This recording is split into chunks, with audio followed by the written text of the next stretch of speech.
অবশেষে ইরানের পারমাণবিক স্থাপনাগুলোর উপর হামলা চালিয়েছে যুক্তরাষ্ট্র। মার্কিন যুক্তরাষ্ট্রের প্রেসিডেন্ট ডোনাল্ড ট্রাম্প দাবি করেন, ইরানের 3টি পারমাণবিক স্থাপনায় সফল হামলা চালিয়েছে তাদের বিমান বাহিনী।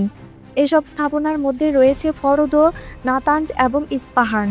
নিজের মালিকানাধীন সামাজিক যোগাযোগ মাধ্যমে ট্রাম্প জানান, আমরা ইরানের 3টি পারমাণবিক স্থাপনা ফরদো, নাতাঞ্জ ও ইস্পাহানে খুবই সফলভাবে হামলা করেছি।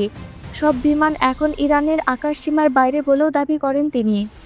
ট্রাম্পের দাবি, মাটির 262 ফুট গভীরে থাকা ফরদো পরমাণু কেন্দ্রে ভারী বোমা ফেলেছেন তারা। এতে ইরানের শক্তিশালী ফরদো পারমাণবিক স্থাপনা ধ্বংস হয়ে গেছে বলে উল্লেখ করেন তার পোস্টে। তবে যুক্তরাষ্ট্রের হামলার আগে 3টি পরমাণু কেন্দ্রে পারমাণবিক উপকরণ সরিয়ে নেওয়া হয়েছিল বলে জানিয়েছেন ইরান। এসব পারমাণবিক স্থাপনায় কোনো তেজস্ক্রিয় পদার্থ নেই বলেও জানিয়েছেন ইরানের রাষ্ট্রীয় গণমাধ্যম IRNA। দেশটির সরকারি সম্প্রচার সংস্থার একজন কর্মকর্তার বরাত দিয়ে সংবাদ মাধ্যমটি জানায়, এই 3টি পারমাণবিক স্থাপনায় এমন কোনো পদার্থ নেই যা তেজস্ক্রিয়তা সৃষ্টি করে। ইরানের 3টি পরমাণু কেন্দ্রে লক্ষ্য করে হামলার পর রাতেই জাতির উদ্দেশ্যে ভাষণ দেবেন বলে জানিয়েছেন মার্কিন প্রেসিডেন্ট ডোনাল্ড ট্রাম্প। ইরানের হামলায় সফল দাবি করে তিনি বলেন, এটি যুক্তরাষ্ট্র, ইসরায়েল এবং বিশ্বের জন্য একটি ঐতিহাসিক মুহূর্ত।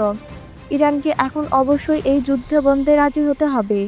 ইরানের 3টি পরমাণু কেন্দ্র লক্ষ্য করে হামলার পর রাতে জাতির উদ্দেশ্যে ভাষণ দেবেন বলে জানিয়েছেন মার্কিন প্রেসিডেন্ট। অন্যদিকে যুক্তরাষ্ট্রের হামলার পর যুদ্ধ কৌশলে পরিবর্তন এনেছে ইরান।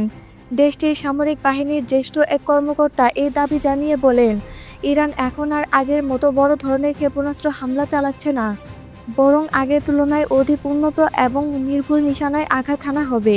সংঘাতে মার্কিন সম্পৃক্ততা অত্যন্ত বিপজ্জনক বলে সতর্ক করেছেন ইরান। ইরান-ইসরায়েল সংঘাতে যুক্তরাষ্ট্র জড়িয়ে পড়ায় মধ্যপ্রাচ্যের পরিস্থিতি ভয়াবহ রূপ নেবে বলে আশঙ্কা করা হচ্ছে, কেননা যুক্তরাষ্ট্রের হামলায় ইরানের পাশে দাঁড়িয়ে আক্রমণ করতে পারে চীন এবং রাশিয়াও। এই ছিল ইরান-যুক্তরাষ্ট্রের সংঘাতের সর্বশেষ আপডেট। পরিস্থিতি যেদিকেই যাচ্ছে তা শুধু মধ্যপ্রাচ্য নয়, গোটা বিশ্বের জন্য একটি বড় উদ্বেগের কারণ হতে পারে। এই ধরনের আরও আপডেট, ভাইরাল নিউজ ও ট্রেন্ডিং তথ্য পেতে আমাদের চ্যানেল ভাইরাল গসিপে সাবস্ক্রাইব করুন।